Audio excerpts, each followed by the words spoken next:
Steve, you said self-desking. Yeah, I know. See, this is where you hand them an iPad.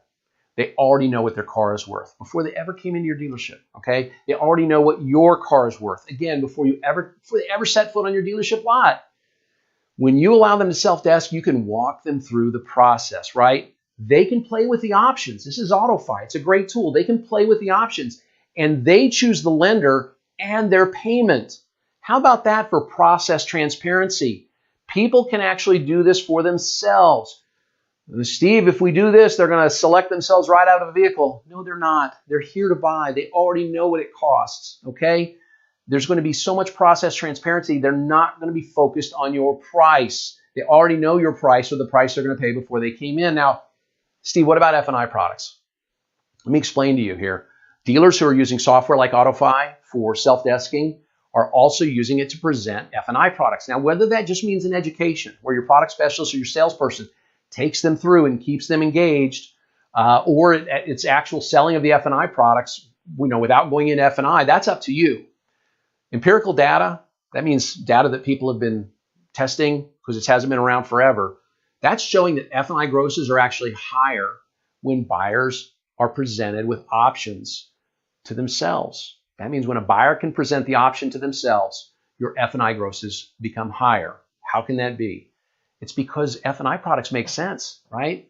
Things like LoJack, things like gap insurance. These really make sense if you just give me a second to learn about them.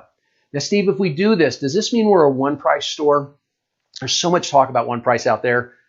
I want to be clear. It doesn't have to mean that. In fact, I don't want you to be a one-price store. When you announce yourself as a one-price store, that's had mixed results at best, okay?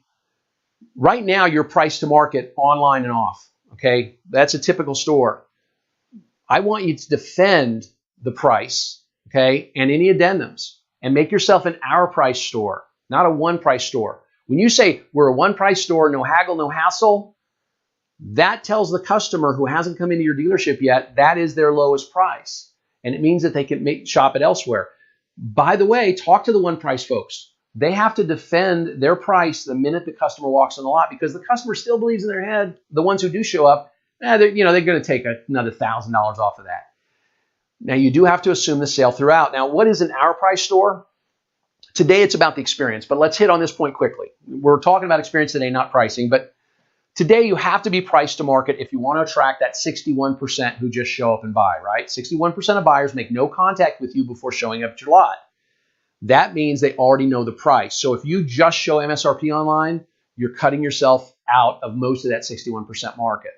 But you have to defend your online price so that it doesn't become a starting point for negotiations. That's what an our price store does. Now, if we think about what's happened with one price stores out there, I put Surprise Toyota up here, Toyota Surprise and Avondale Toyota.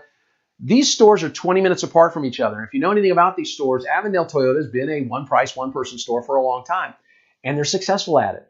So a new point went in 20 minutes away. These are both in the Phoenix area, Phoenix, Arizona.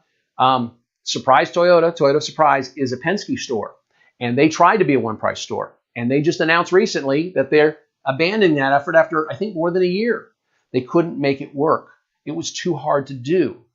My argument is they should have been an our price store. They should have been priced to market and then defending that price when the customer walks on the lot. That's where they would have had the success.